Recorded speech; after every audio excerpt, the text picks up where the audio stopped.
ದೇಶಕ್ಕೆ ಯೋಧ ನಾಡಿಗೆ ರೈತ ಬಾಳಿಗೆ ಗುರು ಒಬ್ಬ ತಾನೆ ಅಕ್ಷರ ಕಲಿಸೋ ಅಜ್ಞಾನ ಅಳಿಸೋ ಅವನೂನು ಅನ್ನದಾತಾನೆ ತಪ್ಪು ಸರಿಯ ತಿದ್ದಿ ತಿಳಿ ಹೇಳಿ ಸಮಬುದ್ಧಿ ನಮ್ಮ ಚಿತ್ತ ಶುದ್ಧಿಯಾಗೋ ಹಾದಿ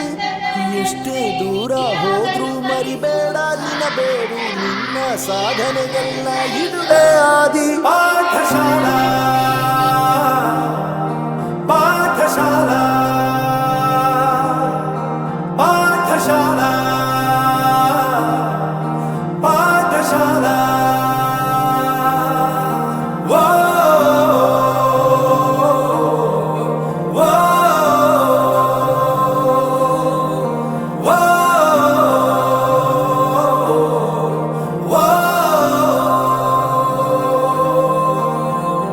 ದೇಶಕ್ಕೆ ಯೋಧ ನಾಡಿಗೆ